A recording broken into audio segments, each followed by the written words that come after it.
এই ঘাট থেকে শুরু করে এবং হরিরামপুরের সেই শেষ মাসা পর্যন্ত আমরা দেখে আসলাম। এবং এই যে বর্তমান যে প্রেক্ষাপট, সেইখানে এই এলাকায় যত যত জায়গায় জরুরি ভিত্তিতে, এমার্জেন্সি ভিত্তিতে আমরা প্রোটেক্টিভ জিও ব্যাগ এইখানে ফেলে আগামীকালকে থেকে যেন এই এলাকার মানুষ নদী ভাঙ্গন থেকে রক্ষা পায়, তার জন্য তাৎক্ষণিক ব্যবস্থা করার জন্যই মাননীয় প্রধানমন্ত্রীর নির্দেশে আমি এখানে এসেছি। এবং আপনাদের মাধ্যমে অত্র এলাকার, বিশেষ করে মানিকগঞ্জ জেলার সমস্ত জনসাধারণকে বলতে চাই, আমাদের প্রিয় নেতা বিএনপি চেয়ারম্যান এবং মাননীয় প্রধানমন্ত্রী বিশ্বাস করেন, নদী যখন কুল ভাঙে সেখানে কিন্তু কোনো দলীয় দৃষ্টিকোণ থেকে সেই কুল কিন্তু ভাঙে না। সেখানে যেই জনগোষ্ঠী থাকুক, যে ধর্মের থাকুক, সেখানে কিন্তু ভেঙে সে নদীতে বিলীন হয়ে যায়।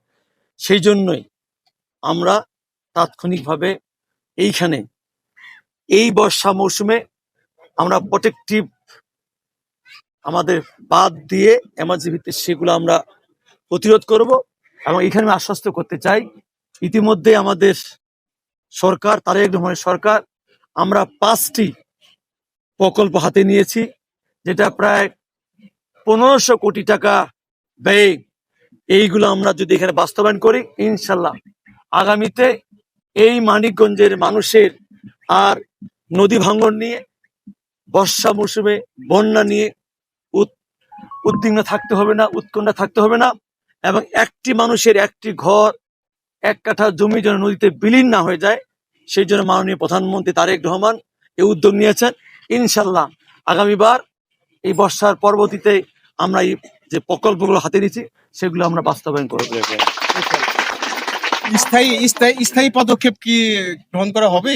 আমি তো বললাম আপনাকে যে আমরা এই বর্ষার পরেই আমরা 5টি প্রকল্প, প্রায় 1500 কোটি টাকার 5টি প্রকল্প হাতে নিয়েছি, যার মধ্য দিয়ে আমাদের স্থায়ীভাবে এই মানিকগঞ্জকে আমরা বিশেষ করে নদী ভাঙ্গন থেকে রক্ষা করব, যার মধ্য দিয়ে এই মানিকগঞ্জের মানুষকে আর দিন রাত উদ্বিগ্ন উৎকণ্ঠায় থাকতে হবে না।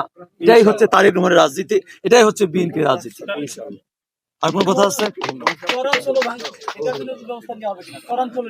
আমি আর এটুকু বলতে চাই, আমাদের এইখানে বিশেষ করে আমাদের প্রায় 37টি আমরা এই মানিকগঞ্জ জেলায় খাল খনন পুনঃখনন করব। যারা মাননীয় প্রধানমন্ত্রী ইতিমধ্যে নির্বাচনী ইশতেহারে ঘোষণা করেছিলেন, আমরা সারা বাংলাদেশে 20,000 কিলোমিটার নদী, খাল, জলাশয় খনন করব। তারই আলোকে আমরা বর্ষা মৌসুমের পরবর্তীতেই সেইগুলো আমরা খালগুলো খনন করব। এবং আমাদের এক সাংবাদিক ভাই বললেন, চরাঞ্চলগুলো বললেন, আমরা যে প্রজেক্টগুলো হাতে নিয়েছি টোটাল মানিকগঞ্জকে ঘিরে, এবং এর পাশাপাশি আমরা আরো কিছু বৈদেশিক সাহায্য সহযোগিতায়, বিশেষ করে টাঙ্গাইল এবং সিরাজগঞ্জ, তাদেরকে নিয়েই আমরা আরো একটা অনেক বড় প্রকল্প, প্রায় সেটা 2600 কোটি টাকা একটা প্রকল্প আমরা হাতে দিয়েছি। ইনশাল্লাহ সেই প্রকল্প ইতিমধ্যে আমাদের মন্ত্রণালয়ে পৌঁছে গেছেন।